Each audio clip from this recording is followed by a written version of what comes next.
Баршаңызға сәлем. Бүгін сіздермен бірге дәмі өте ерекше, нәзік болып шығатын, соңғы кездері хит болып жүрген трайфл десертін дайындайтын боламыз. Ол үшін бізге 3 дана жұмыртқамызды біртіндеп ыдысымызға жарып аламыз. Үстіне қантымызды салып, жақсылап тұрып араластырамыз. Массамыз 2 есе ұлғаю керек. Мінекей менде массам 2 есе ұлғайды, ағарып. Осының үстіне ұнымызды 3 бөлікке бөліп, лопатканың көмегімен жоғарыдан төмен қарай араластырамыз. Сол кезде массамыз түсіп кетпейді. Соңында күнбағыс майын құйып, массамызды тағы да араластырамыз. Енді осы массамызды қызып тұрған пешке 180 градуста пісіріп аламыз.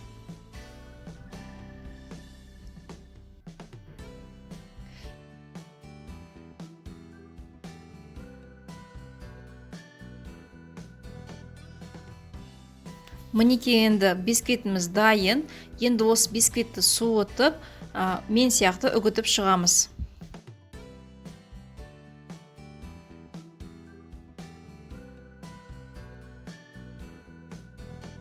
Енді крем дайындаймыз.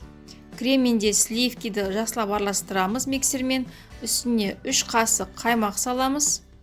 Қаймақ өзіңіз қалауынша 20%, не болмаса 30% қолдансаңыз болады. Және аздап сгущенкамызды құйып, кремімізді жақсылап араластырып аламыз. Креміміз дайын, енді десертімізді жинай берсек болады. Осылай мінекей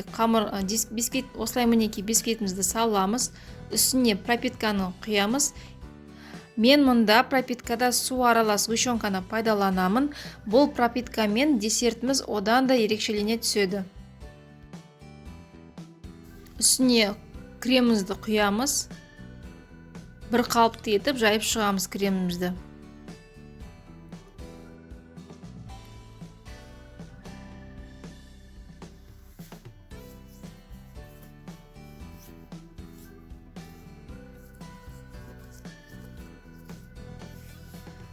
Мінекей, енді дәл осылай екінші ыдысқа да дәл солай жинаймыз.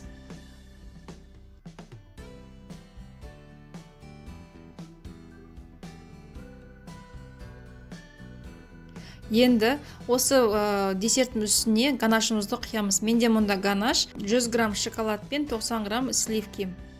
Сіздерге осы видео ұнаса лайк басуды, комментарий жазуды, менің каналыма тіркелуді ұмытпаңыздар. Мінекей менің қызым дәмін көрді. Сіздер де осылай отбасыларыңызды қуантуды ұмытпаңыздар.